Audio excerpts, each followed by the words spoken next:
हिमाल still presents यक्ष प्रश्न। हिमाल स्टिल, हिमालले बढी सुरक्षित घर बनाउँछ।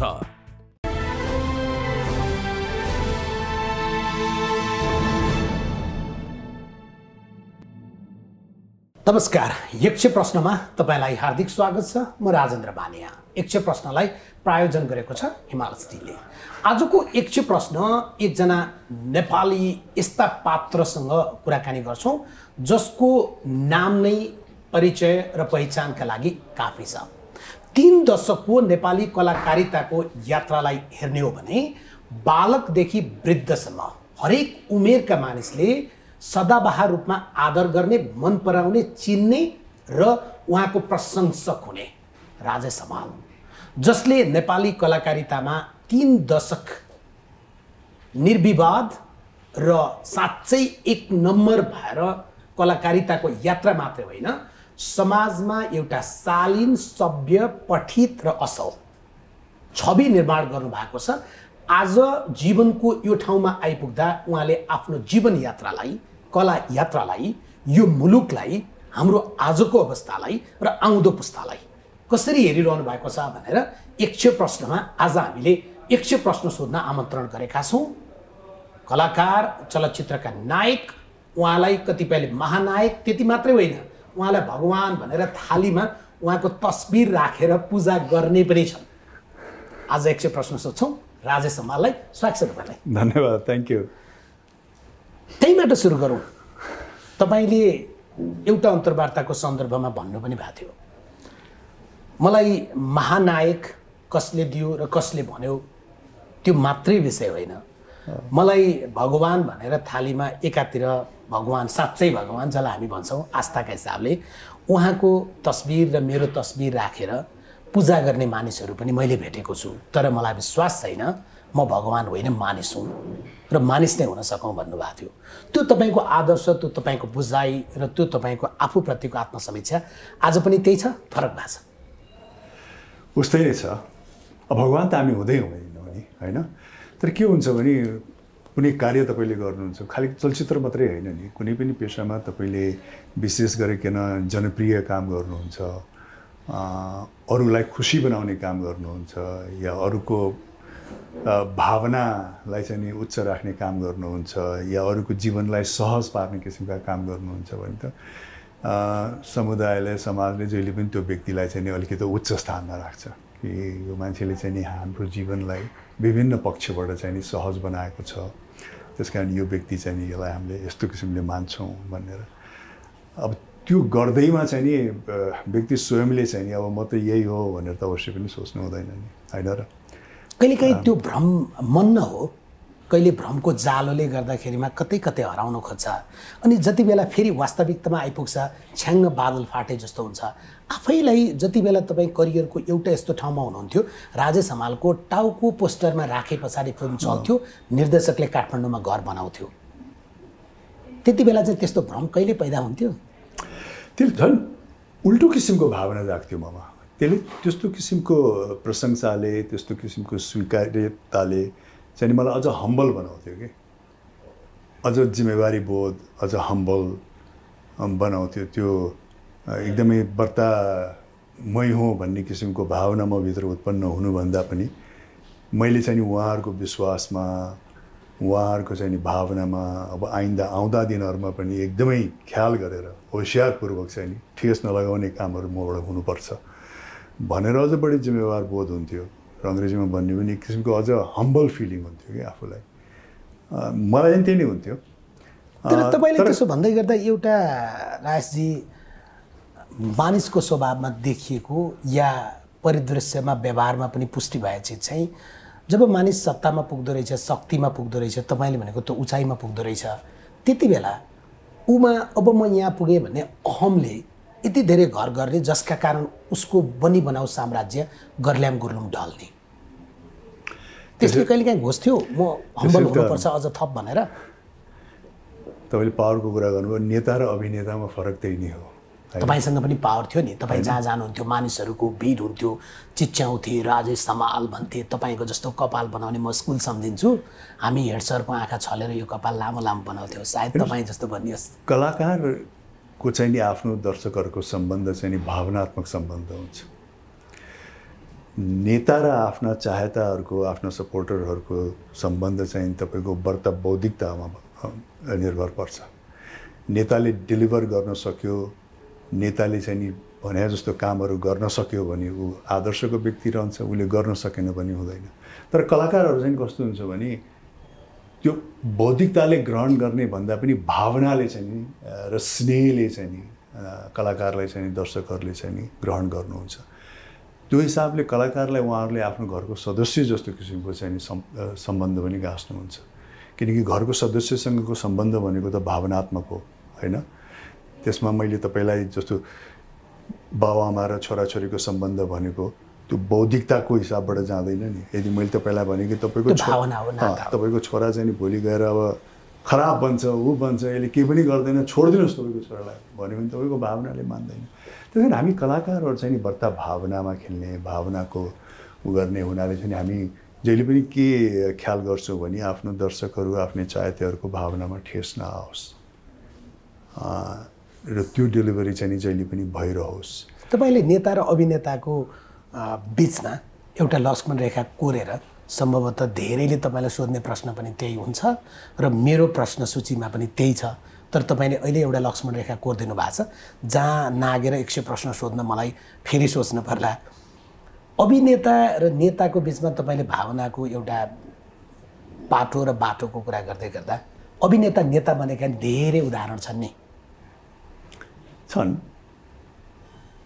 तपाईँले हाम्रै छिमेकी भारतमा हेर्नुभयो भने या विश्वका कतिपय मुलुकमा त अभिनेताहरूले राष्ट्रपति या प्रधानमन्त्री भएको मेरो आशय बुझ्नुभयो। बुझेँ मैले। तर के छ भने अघि मैले नेता र अभिनेताको भिन्नता त भने, समानता फेरि के हो भने कोही पनि व्यक्ति चाहिँ नि कलाकार हुनसक्छ र कोही पनि व्यक्ति चाहिँ नि तपाईँको राजनीतिमा जान सक्छ।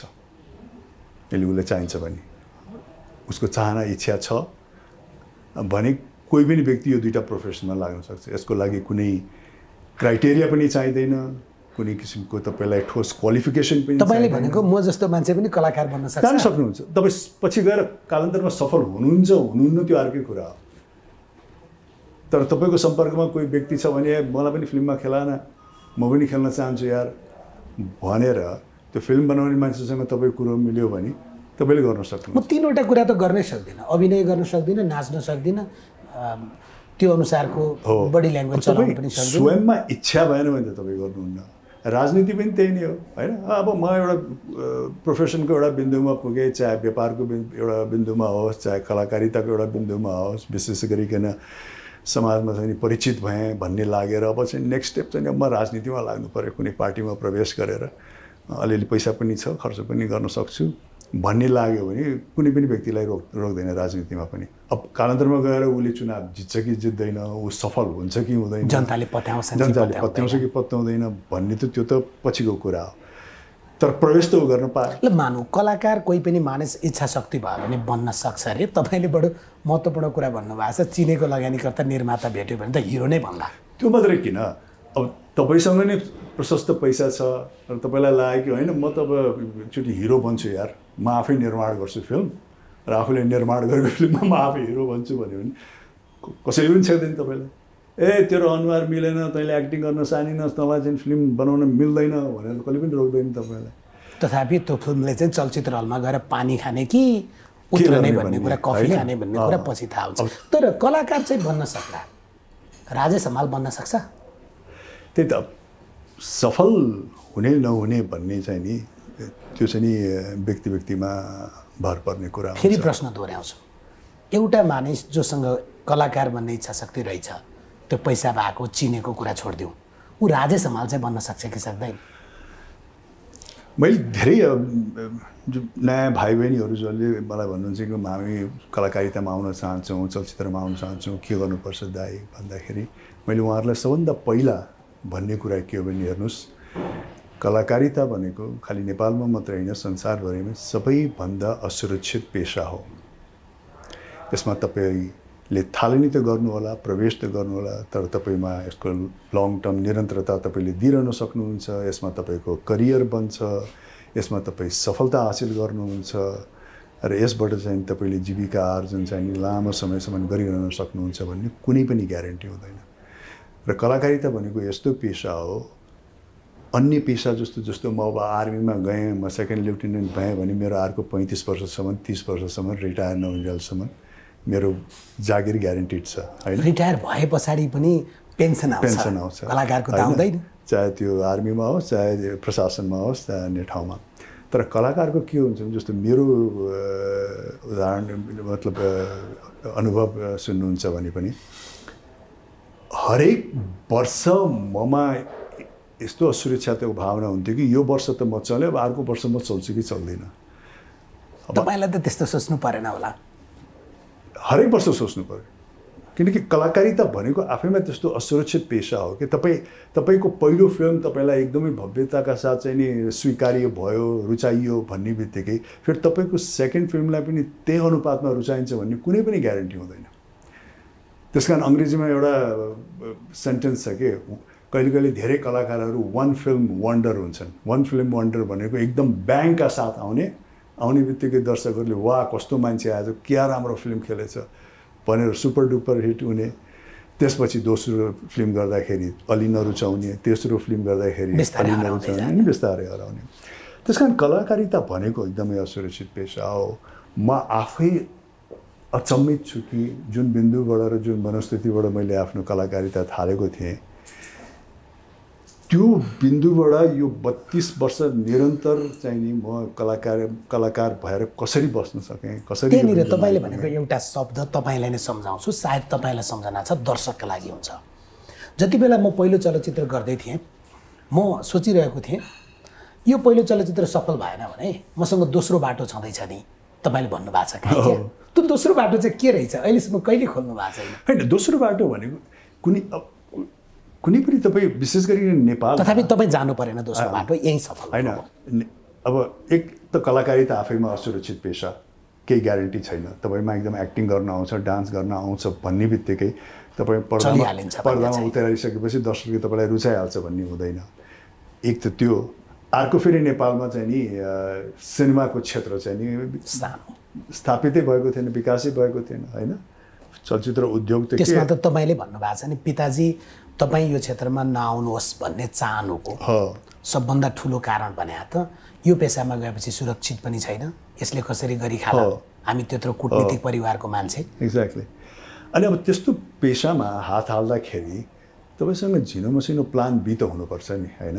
त्यो के थियो? तपाईँसँग जतिसुकै आत्मविश्वास भए पनि कदाचित म सफल भइनँ भने त युटर्न त गर्नु पर्यो होइन। प्लान बी भनेको के भने अब केही शिक्षा हासिल गरेको थिएँ, अब मैले यसलाई छोडेर चाहिँ जीवनमा अर्को बाटो अपनाउनु पर्छ। त्यो के आजसम्म कहिल्यै खोल्नु भएको छैन? किनभने तपाईँसँग दोस्रो पटक अन्तर्वार्ता गरिरहेको छु टेलिभिजनका लागि र तपाईँका अधिकांश अन्तर्वार्ताहरू फलो गर्दा तपाईँले त्यो प्लान बी चाहिँ खोल्नु भएको छैन। सायद नायक नबनेको भए राजेश हमाल के बन्नुहुन्थ्यो होला भन्ने यो रुचिको विषय पनि। मेरो प्लान बी मैले अब यसमा सफल भएन भने अब यसमा जान्छु भन्ने त्यो ठोस योजना भन्दा पनि यसमा सफल भएन भने चाहिँ नि केही समयपछि मैले यसमा समय बर्बाद चाहिँ गर्नुहुन्न, मैले आफ्नो जीवनको लागि अर्को बाटो अपनाउनु पर्छ।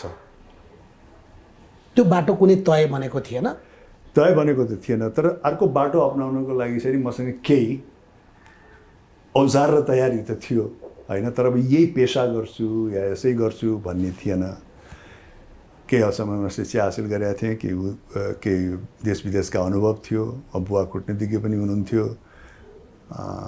मैले खास भन्यो भने चलचित्रमा आउँदाखेरि मैले बुवालाई अन्तिमचोटि बुवालाई भने पनि यही हो कि मलाई 2 या 3 वर्ष दिनुहोस्, 2 या 3 वर्षमा चाहिँ नि म चलचित्रमा सफल भएन भने तपाईँले भने मान्छु, तपाईँले भने मान्छु। उहाँको बुझाइ पक्कै पनि कुटनीतिक क्षेत्रमा गइदियोस् भन्ने थियो। अर्को जान्थेँ, तर एउटा कुरामा चाहिँ नि म एकदम ढुक्क थिएँ कि म 9 to 5 जब चाहिँ नि गर्दिनँ। तपाईँले आफू नेपाली चलचित्रमा नायक भएर आउनु अगाडिको तयारी या पदार्पण गरिसके पछाडि म हलिउडको या बलिउडको या अरू कुनै देशको चलचित्रको नायक या कलाकारको जस्तो बन्छु भनेर कहिले उसलाई हेर्ने फलो गर्ने गर्नु भएन? गर्दै गरेन। तपाईँको चलचित्रमा त्यसो भए कोही मोडल भन्ने कोही रहेन? कोही पनि रहेन।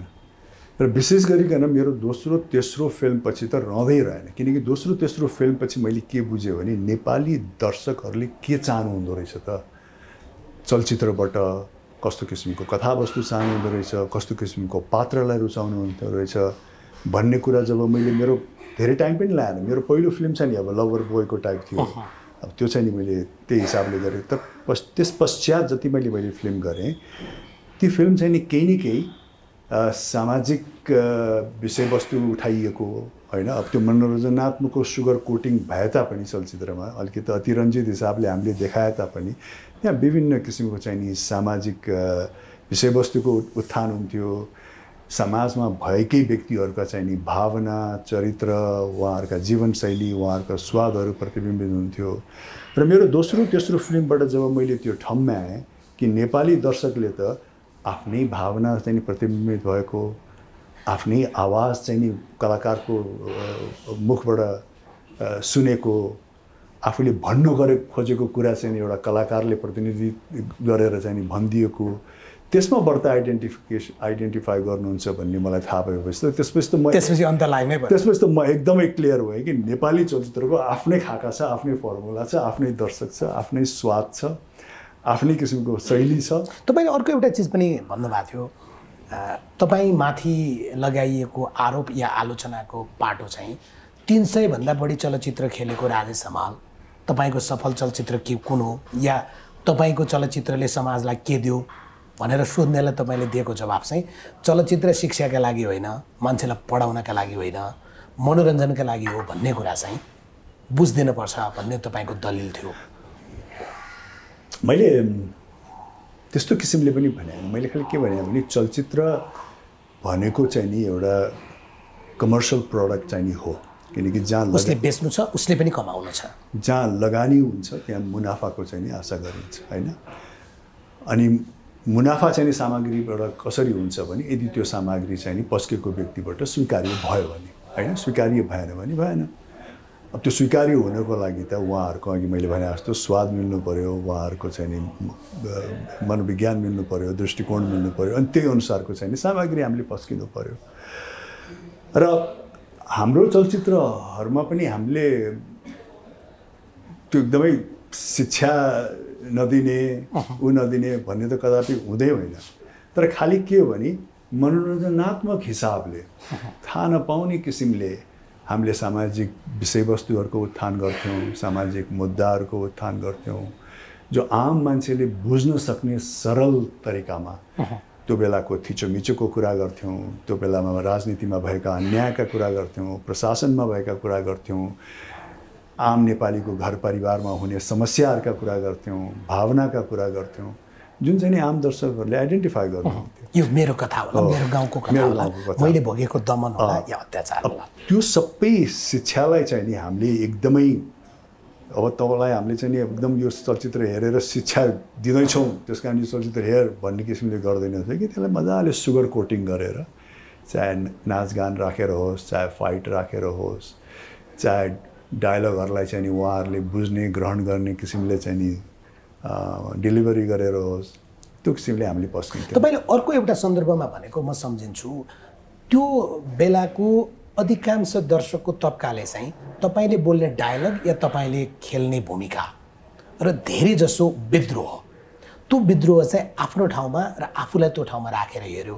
त्यो कारणले म उनीहरूको प्रतिनिधि भएँ भन्ने तपाईँको जो दलिल पनि भनौँ करिब करिब पुष्टि भएको कुरा पनि त्यही थियो।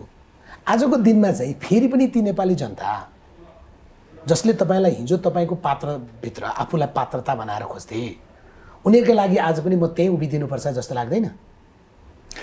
लाग्छ, तर समाज त चलायमान छ नि, समाज त एक ठाउँमा रहँदैन। अझ खोलेर कुरा गरौँ होइन, समाज हिजो चलचित्र मार्फत राजेश हमाल मेरो आवाज बोलिदिन्थ्यो हो होइन, आज अरू कुनै भूमिकाबाट राजेश हमालले फेरि पनि मेरो प्रतिनिधित्व गरिदियोस्, मेरो भाषा बोलिदियोस्। अहिले तपाईँले भनिसक्नु भएको छ, बाटो खोल्नु भएको छ, नेता जो पनि हुनसक्छ, अभिनेता जो पनि यसको के छ भने चलचित्रबाट चाहिँ नि म टाढा छैन होइन, चलचित्रमै छु, चलचित्र गर्छु पनि, यो कोभिड नभएको भए सायद वैशाखमा हाम्रो एउटा फिल्म स्टार्ट पनि भइसक्थ्यो, एउटा फिल्म पाइपलाइनमा पनि छ। त्यसमा पनि नायक नै हुनुहुन्थ्यो? त्यसमा पनि छु।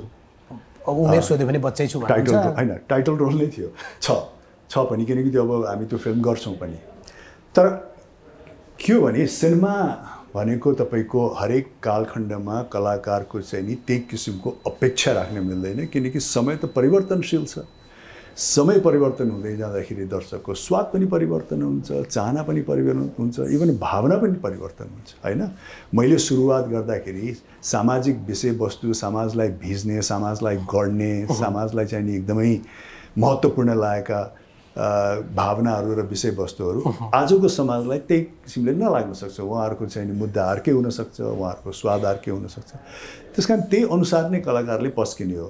र अर्को कुरा, जतिसुकै मेरो प्रश्नलाई घुमाएर मैले के भने मेरो प्रश्न चाहिँ तपाईँलाई चलचित्रबाट बाहिर झिक्न थियो। मेरो प्रश्न चाहिँ तपाईँलाई चलचित्र हेर्न नजाने दर्शकले पनि देख्ने भूमिकाको प्रश्न थियो।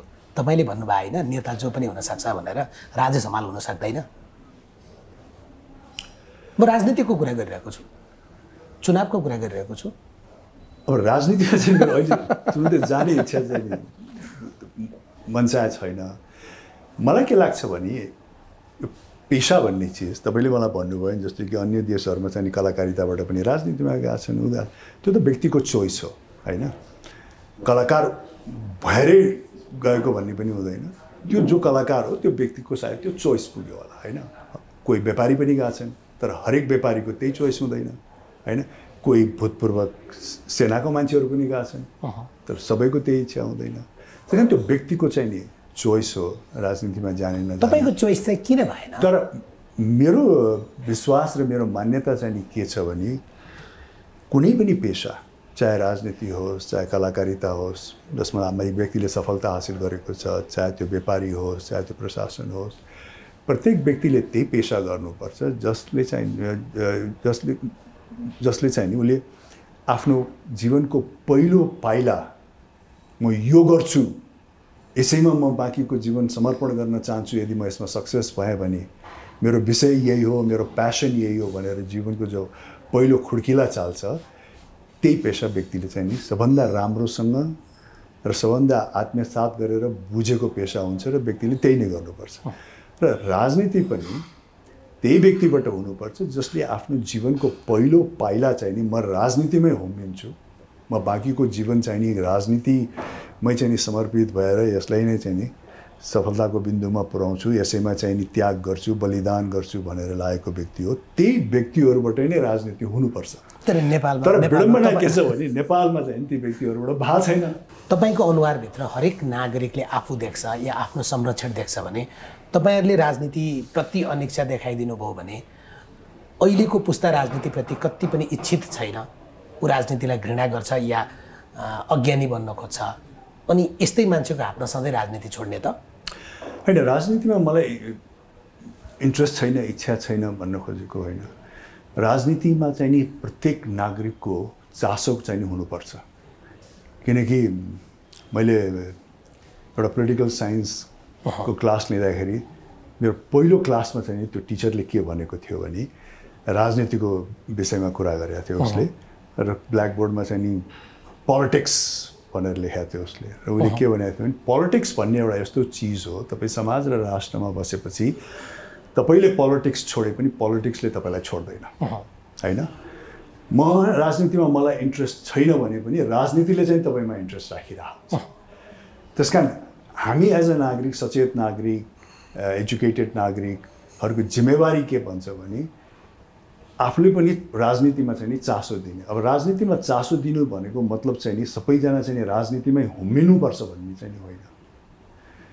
किनकि राजनीति गर्नको लागि पनि त्यतिकै ममा ज्ञान छ, ममा चाहिँ नि एकदमै एउटा राम्रो कार्य गर्ने चाहिँ नि इच्छा शक्ति छ, चाहना छ भन्ने बित्तिकै चाहिँ नि राष्ट्रको राजनीति त्यो व्यक्ति प्रवेश गर्ने बित्तिकै सबै चाहिँ नि सुध्रिने या त्यो चाहिँ नि के अरे उसँग जादुको छडी हुने भन्ने त हुँदैन। त्यो त मलाई भन्दा बढ्ता राम्रो तपाईँलाई थाहा होला, कोही एउटा व्यक्ति गएर राजनीति होल सिस्टम त चेन्ज हुँदैन।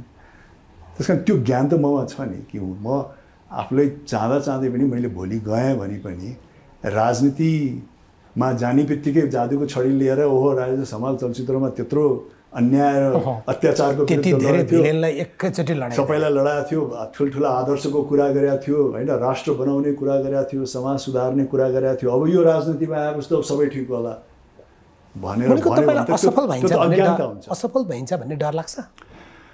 असफल होइन, अब राजनीति अब जुन अवस्थामा हाम्रो जस्तो राजनीति छ त्यो राजनीति सुध्रिन, त्यो राजनीतिमा परिवर्तन आउन चाहिँ नि होल सिस्टमको ओभरअल हुन अत्यन्तै नै जरुरी छ। किनकि यो खालि एउटा बिन्दुबाट पखालिँदैमा सबै पखालिने हो। यो चाहिँ होल सिस्टम जबसम्म चाहिँ तपाईँले चाहिँ नि ओभरअल गर्नुहुन्न र परिवर्तित गर्नुहुन्न तबसम्म चल्दैन। त सिस्टम ओभरअल भइसकेपछि फेरि खराब व्यक्ति आयो भने पनि त्यसले चाहिँ खासै ठुलो नोक्सान गर्छ, त्यसलाई पनि परिवर्तन हुन बाध्य हुनुपर्छ, बाध्य हुन्छ, या उसले त्यति ठुलो खासै नोक्सान गर्न सक्दैन होइन। जतिसुकै खराब व्यक्ति आए पनि अलिअलि हलचल त मचाउँछ। फर इक्जाम्पल अमेरिकाको डोनाल्ड ट्रम्प अलिअलि हलचल त मचाउँछ, तर पुरै अमेरिकन सिस्टममै त उसले खराब बताउनु, त्यसकारणले त दोस्रो कार्यकाल उहाँ राष्ट्रपति जित्न सक्नु भएन अनि आफै फिल्टर भएर जानुहुन्छ। त्यसकारण राजनीतिको त्यो के अरे जटिलता चाहिँ नि छ। अब त्यो जटिलताको ज्ञान भएरै चाहिँ नि ममा त्यो किसिमको चाहिँ नि एकदमै ओभर कन्फिडेन्स चाहिँ छैन कि ओहो म त सबै भलो चाहने व्यक्ति हो, त्यस कारण म त्यहाँ गयो भने सबै गरिदिन्छु। होइन, मानिसको अपेक्षा, किनभने आजको दिनमा कोरोनाको दोस्रो पटकको लकडाउन पछाडिको यो अवस्थामा तपाईँ र हामी यहाँ कुरा गरिरहेका छौँ। आज संयोग पनि जुर्यो, तपाईँले आफ्नो करियर सुरु नगर्दै नेपाल आएको बेलामा ऱ्याम्प वाक गर्नुभएको थियो। त्यति बेला नेपालमा ऱ्याम्प वाक गर्ने भने साह्रै नयाँ कुरा थियो यही एभरेस्ट होटलमा। आज त्यहीँ हामी 100 प्रश्न सुट गरिरहेछौँ, त्यो पनि एउटा संयोग भयो, त्यहीँ कुरा गरिरहेछौँ। मानौ तपाईँको अर्को करियरको पनि घोषणा यहीँबाट हुनु पनि सक्छ। मेरो अर्को करियर भनेको फिलहालको लागि अहिले कलाकारितै हो। कलाकारिता हो र राष्ट्रको एउटा सचेत नागरिक भइरहने हो। किनकि हामी सबैजना सचेत भयौँ, हामी सबैजना चाहिँ नि आफ्ना राजनीतिक गतिविधिबाट सचेत भयौँ, आफ्ना नेताका कार्यहरूबाट चाहिँ सचेत भयौँ, देशको सिस्टमबाट सचेत भयौँ भने हामीबाटै परिवर्तन हुने हो होइन। सुरु खास गरिकन भन्ने हो भने हामी नेता नेता नेता भन्छौँ, सिस्टम सिस्टम भन्छौँ, तर सुरुवात हुनुपर्ने चाहिँ किनकि त्यो सबै कुरा त नागरिकबाटै जाने त हो होइन। नेता पनि यही समाजका उत्पादन, यही समाजको उत्पादन। त्यस कारण हामी आफ्नो यदि सबैजना सचेत भयौँ, हामीले आफ्नो व्यवहार परिवर्तन गऱ्यौँ, जस्तो हिसाबले हामीले आफ्नो चाहिँ नि नेताहरू चुन्छौँ त्यसमा हामीले ध्यान पुर्यायौँ भने स्वतस्फूर्त रूपमा चाहिँ नि त्यसको परिणाम। तर सबैले यसो भन्छन् अनि अगाडि कोही सर्दैनन्, अन्ततः फेरि पनि त्यही कालरात्रि नेपाली जनताले भोगेको भोगे गर्नुपर्छ। मानव पञ्चायती व्यवस्थाबाट गणतन्त्रमा गइसक्यौँ, राणा शासन छैन, अहिले राजा शासन पनि छैन, नेता शासन छ, तर अवस्था उस्तै छ। मैले तपाईँलाई यो प्रश्न किन पनि सोधेको राजेशजी भने चलचित्र क्षेत्र यो कोरोनाले यति धेरै दग्ध भयो, हाम्रो चलचित्र बुझ्ने मान्छे कोही त्यहाँ भइदिया भए, हाम्रो अग्रज त्यहाँ भइदिया भए, यो राज्यको यो सरकारका तर्फबाट हामीले पनि केही प्रकारको चाहिँ राहत पाउँथ्यौँ भन्नुहुन्छ क्या चलचित्रकर्मीहरू, त्यसैको प्रतिनिधि प्रश्न हो यो। म एउटा सानो हिन्दी सेन्टेन्स प्रयोग गरौँ है। हिन्दीमा एउटा हिन्दी भन्न पाइँदैन भन्ने हाम्रो कुनै होइन, एउटा सेन्टेन्स के छ भने देर है मगर अन्धेर नहीं है। अलिकति सकारात्मक भएर म जवाफ दिइरहेको छु। देर है मगर अन्धेर नहीं है। ढिलो भइरहेको होला, ढिलो होला, तर असम्भव छैन। परिवर्तन अवश्य पनि हुन्छ र हामीले आफ्नो विगतसँग चाहिँ तुलना गऱ्यौँ भने हामी क बिन्दुबाट ख बिन्दुमा नगएका पनि होइनौँ होइन। तर यो फेरि ह्युमन नेचर पनि हो कि आफ्नो जुन वास्तविकता वर्तमानमा वास्तविकता छ त्यसबाट पर्याप्त सन्तुष्ट नहुनु पनि ह्युमन नेचर हो। परिवर्तन चाहिरहनु, अझ धैर्य पनि हुन्छ, अझ चाहनु हो। त्यसकारण त्यो चाहिँ नि छ। सकारात्मक के हो भने क बिन्दुबाट ख बिन्दुमा हामी अवश्य पनि आएका छौँ। तपाईँले मैले पहिलो यही करियर चाहिँ मैले एभरेस्ट होटलमा गरेँ भनेर भन्नुभयो। एभरेस्ट होटलको पनि त स्वरूप फेरिएको छ होइन। आजभन्दा कमसेकम कति 35-36 वर्ष अगाडि मैले जब फ्यासन सो गर्दाखेरि यो एभरेस्ट होटलको जग त यही हो होइन। तर यसका अरू स्वरूपहरू त फेरिएका छन्। त्यस्तै किसिमले चाहिँ नि हाम्रो समाजको स्वरूप पनि फेरिन्छ, हाम्रो राजनीतिको स्वरूप पनि फेरिन्छ। एभरेस्ट होटल पनि त मैले गरेको जस्तो यथावत वर्षौँसम्म रहिरह्यो होइन, तर त्यो वर्षौँसम्म रहिरह्यो भन्ने बित्तिकै अनन्तकालसम्म रहिरहन्छ भन्ने छैन नि। कुनै डाइनेस्टी 200 वर्षसम्म रहन्छ, कुनै डाइनेस्टी 500 वर्षसम्म रहन्छ, तर जान त जाँदो रहेछ नि होइन। कुनै साम्राज्य 1000 वर्षसम्म रहन्छ, कुनै साम्राज्य 500 वर्षसम्म रहन्छ होइन। बेलायतको साम्राज्य तपाईँको 500 वर्षसम्म गयो नि त, हाम्रो 250 वर्ष पनि रहेन। त्योभन्दा अगाडि रोमनको वर्चस्व थियो, आज इटली कहाँ छ, कहीँ पनि छैन होइन। अहिले अमेरिकाको दबदबी चलिरहेछ। कहिले त्यस्तो दिन तपाईँलाई आयो या तपाईँको मानसपटलमा त्यो आयो, लगातार मेरा चलचित्रहरू भने जस्तो चलेनन् अर्थात् म सन्तुष्ट भएन, अब चाहिँ हिँड्दिउँ छोडिदिउँ किनभने मसँग अरू कुनै बाटाहरू छन्, सोचौँला?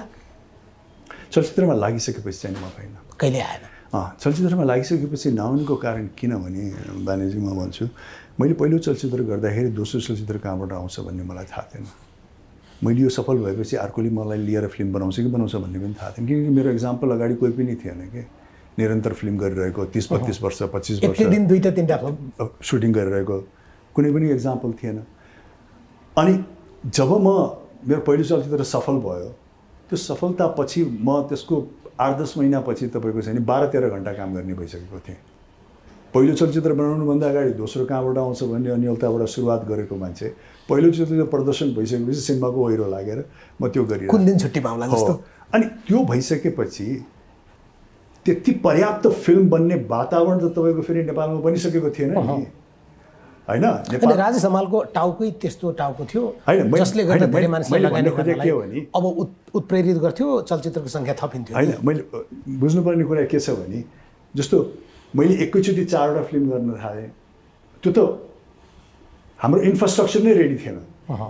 नेपालमा एकैचोटि 4वटा फिल्म सुटिङ गर्नको लागि पर्याप्त क्यामेराम्यान थिएन, पर्याप्त क्यामेरा थिएन, पर्याप्त मेकअप म्यान थिएन, एउटै टेक्निसियन 10 दौडे। अनि त्यो जमात पनि तयार गर्नै जानु पर्यो, त्यो जमातको पनि चाहिँ नि तपाईँको विस्तार गर्नुपर्ने भयो।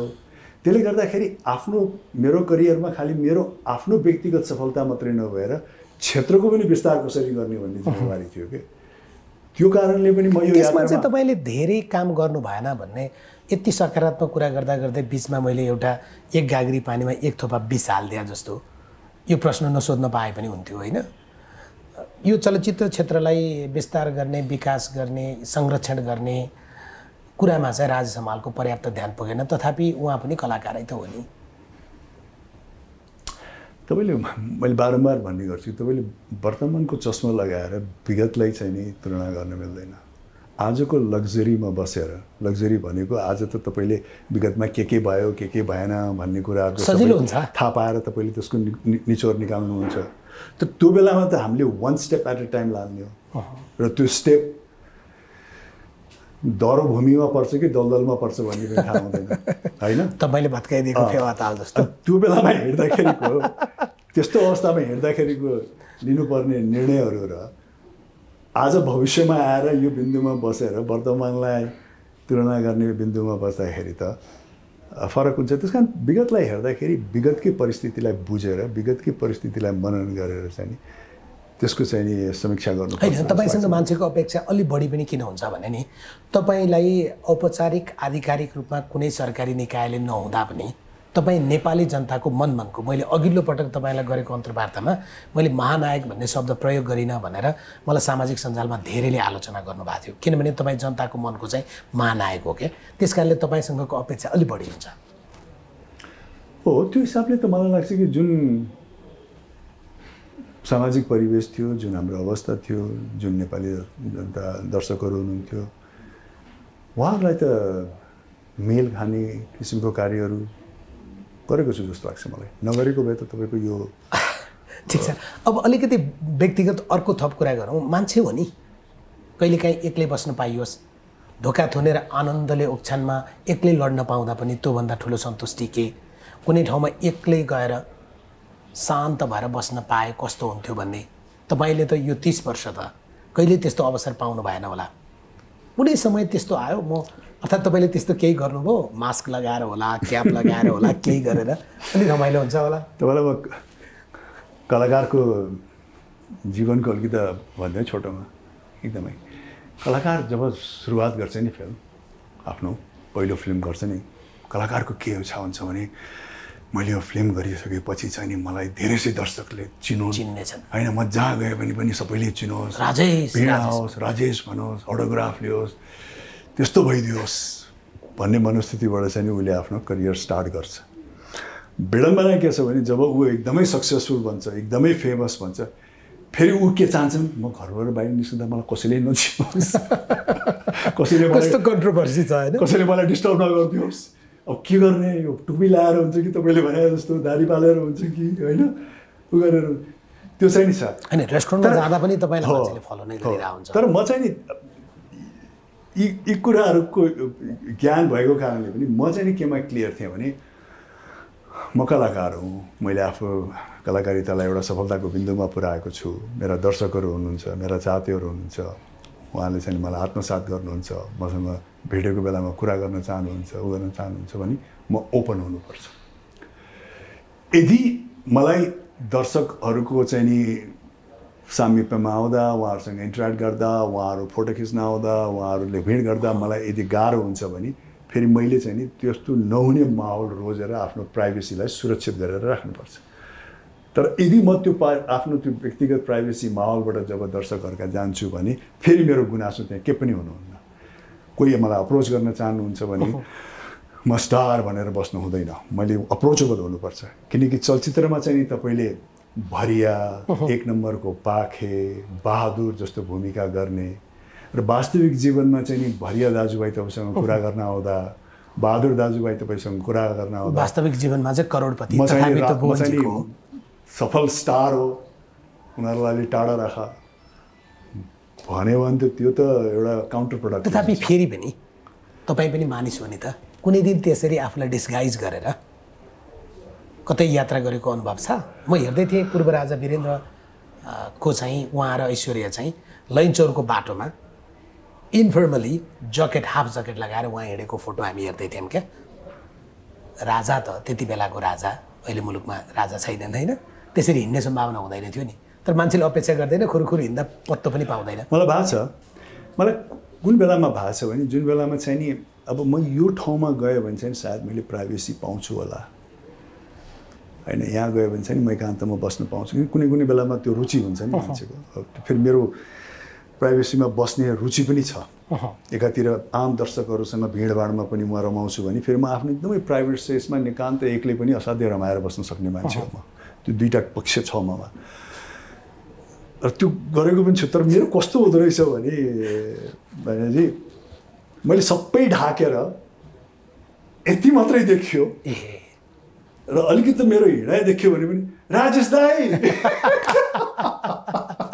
जस्तो अहिले कोभिडको बेलामा पनि अब म मास्क लगाउँछु कालो चस्मा लगाउँछु क्याप लगाउँछु यस्तो बेलामा त कसैले चिन्नुहुन्न होला भनेर त्यो बाटो खाली हुँदाखेरि साइक्लिङमा गइरहेको थिएँ घरबाट साइक्लिङ गरेर यस्तो अलिकति पर मात्रै गएको थिएँ राजेश दाई भनेर कराउनु भयो अनि एकचोटि चाहिँ मेरो आज पनि असफल भइछु नचिन्ने भन्नलाई होइन अनि एकचोटि मलाई असाध्य खड्केको चाहिँ नि कहाँ छ भने आजभन्दा 10-12 वर्ष अगाडि चाहिँ मैले भने अब म अलिकति भ्रमण गर्न रुचाउने मान्छे पनि हो कहिले कहिले एक्लै पनि भ्रमणमा निस्कन्छु म गोवा जान्छु एक्लै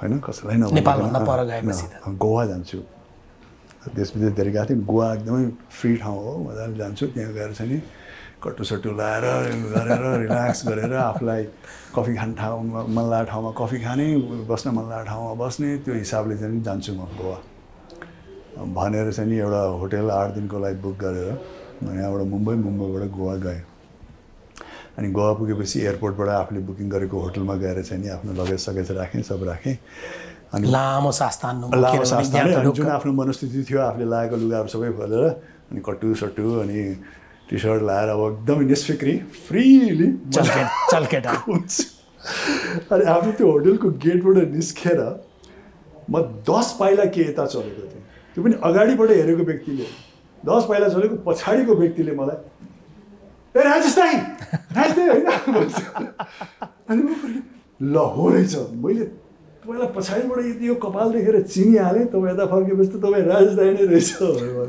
अनि त्यसपछि फेरि अनि गोवामा प्रशस्त नेपाली दाजुभाइ दिदीबहिनी यो कपालसँग कहिले रिस उठ्छ त्यो कारण कहिले कहिले अब उहाँहरूले अप्रोच गरिसकेपछि चाहिँ नि मलाई त्यस्तो अप्ठ्यारो लाग्दैन होइन तर जुन मनस्थितिका साथ समय बिताउँछु भनेर आएको थियो त्यो चाहिँ नि भताभङ्ग भयो भन्ने चाहिँ कता कता लाग्छ राशि अन्तिममा एउटा प्रश्न सोध्छु यो मेरो सुरुको प्रश्न थियो तर अन्तिममा पर्यो किनभने हाम्रो कुराकानी त्यसरी नै अगाडि बढ्यो एउटा मान्छेको सबभन्दा ठुलो समीक्षक या न्यायाधीश चाहिँ आफै होला आफैले भन्दा बढी आफूलाई समीक्षा अर्कोले गर्नु पनि सक्दैन होला त्यो ठाउँमा उभिएर हेर्दा चाहिँ राजेश हमालले आफैलाई समीक्षा गर्दा चाहिँ कस्तो मान्छे हो राजेश हमाल म एउटा एज अ ह्युमन बिइङ चाहिँ नि म भने हरेक पेसामा एउटा चरित्र भएको कारणले चाहिँ त्यो पेसामा मान्छे प्रवेश गर्छ उसको चरित्रले पनि काम गरिरहेको हुन्छ अब कलाकारिता भनेको तपाईँको असाध्यै भावनासँग खेल्ने चाहिँ नि पेसा हो होइन त्यो हिसाबले चाहिँ नि म चाहिँ यस्तो किसिमको व्यक्ति हो जो चाहिँ नि अरूको दृष्टिकोणबाट चाहिँ नि हेर्न सक्ने क्षमता चाहिँ नि ममा छ त्यो व्यक्तिको भावनासँग म नगुज्रे पनि त्यो व्यक्तिको अवस्थासँग नगुज्रे पनि कुनै पनि इम्प्याथी भन्ने हुन्छ एम्पथी कुनै पनि व्यक्तिलाई देख्ने बित्तिकै ममा एकदमै म एम्पथाइज गर्छु त्यो चाहिँ नि त्यो किसिमको भावना भएको व्यक्ति हो म र त्यो भावना भएको व्यक्ति भएको कारणले गर्दाखेरि पनि आम दर्शकहरूसँग प्रत्यक्ष भेट्दाखेरि म असाध्यै नजिक छु अग्रज पत्रकार विजय कुमारले तपाईँसँग गरेको अन्तर्वार्तामा सोधेको एउटा भनाइ थियो होइन 3 घुम्ती या तेस्रो चरण त्यो चाहिँ असाध्यै ग्रेसफुल्ली एक्जिट गर्नु कसरी त्यसलाई ग्रेसफुल्ली एक्जिट गर्ने भन्ने कुरा महत्त्वपूर्ण हो भन्नुभएको थियो त्यसलाई अलि स्पष्ट बनाइदिनुहोस् अनि सकौँ होइन जीवन के हुन्छ भने तपाईँको ह्युमन मनस्थिति ह्युमन मेकानिजम जसले बनायो त्यसले अचम्म किसिमले बनाएको रहेछ कि तपाईँको जीवनको पहिलो फेजमा दोस्रो फेजमा तेस्रो फेजमा तपाईँले आफ्नो लास्ट फेज अन्तिम फेजको कहिले पनि त्यसले सोध्नुहोस् न होइन तपाईँ पशुपति गएर त्यहाँ कसैको चिता जलाएको छ भने पनि त्यस आफू कनेक्टेड हुनुहुन्न यदि तपाईँ 20 वर्षको लक्का जवान हुनुहुन्छ भने के भएछ भने तर जसो जसो टाइम बित्दै जान्छ र तपाईँ जीवनको चाहिँ नि पछिल्लो फेजमा या तेस्रो घुम्तीमा जब प्रवेश गर्नुहुन्छ किनकि उमेरले त फेरि आफ्नै भूमिका खेल्छ नि त हामी त सबै यथार्थबोध गराउँछ अब यो संसारमा त हामी सबैजना एउटा निश्चित भिजा लिएर आएका छौँ कसैको 5-10 वर्ष अगाडि एक्सपायर होला कसैको 5-10 वर्ष पछाडि कसैको चाहिँ कहिलेकाहीँ अचानकै लाग्छ अचानक लाग्न सक्छ होइन तर एउटा अवधि त सबैले लिएर आएको छ अनन्तकाल त आएको छैन त्यस कारण एउटा घुम्तीमा पुगिसकेपछि त्यो बोध गराउँदो रहेछ सबै कुरा चाहिँ नि वास्तविकता हो भन्ने कुरा चाहिँ नि र आज अरूलाई जे भइरहेको छु त्यो मलाई पनि हुनसक्छ मलाई पनि रोग लाग्न सक्छ म पनि कमजोर हुन सक्छु मेरो शरीर कमजोर हुनसक्छ होइन मलाई बुढेसकालले आउन सक्छ बुढेसकालले फेरि आफ्नै किसिमको चाहिँ नि वातावरण सिर्जना गर्छ आफ्नै किसिमको मनस्थिति चाहे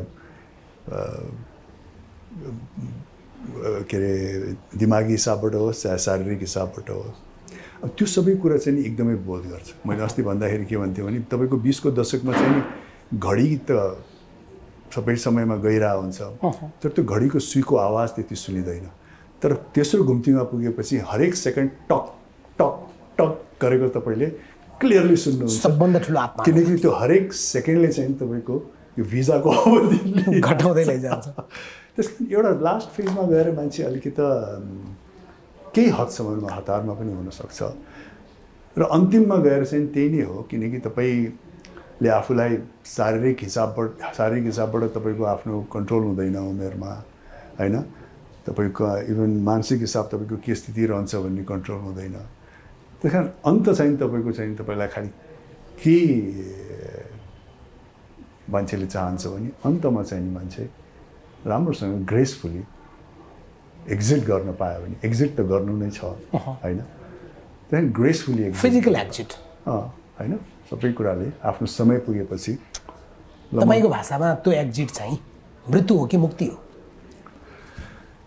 त्यो मुक्ति हो किनकि मृत्यु त निश्चित छ नि होइन हामी प्रायः व्यक्तिहरू मृत्यु निश्चित छ भन्दा पनि कुनै न कुनै हिसाबबाट चाहिँ नि त्यसलाई स्वीकार्न खोजिरहेको असाध्यै अप्ठ्यारो चाहे आफ्नो सन्ततिलाई बढाएर होस् चाहे आफ्नो नाम राखेर होस्, अब त्यो सबै कुरा त आफू अजम्बरी हुन खोजेको हो नि त। सन्ततिको कुरा जोड दिनुभयो। तपाईँको इन्स्टाको स्ट्याटसलाई जोडेर केही समय अगाडि केही मानिसहरू लेखेको म पढ्दै थिएँ। त्यस्तो केही खुसी खुसी कोरोनाको बिचमा केही गुदगुदी केही भइरहेछ? गुदगुदी त भइरहेछ, तर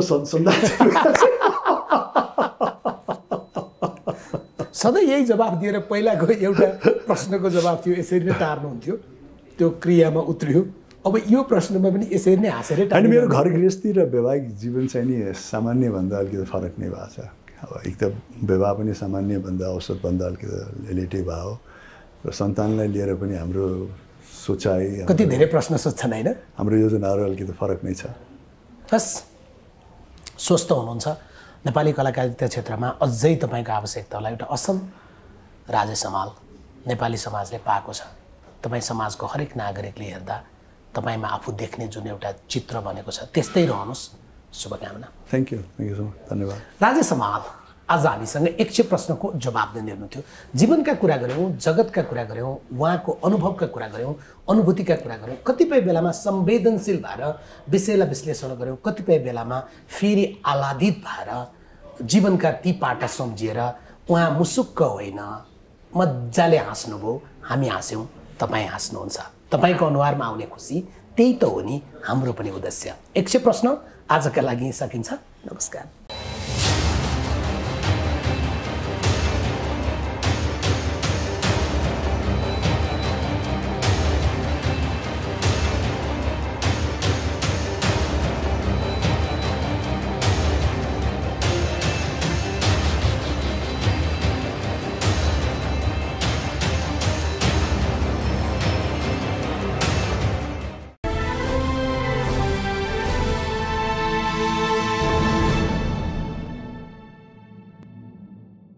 हिमाल स्टिल प्रेजेंट्स यक्ष प्रश्न। हिमाल स्टिल, हिमालले बढी सुरक्षित घर बनाउँछ।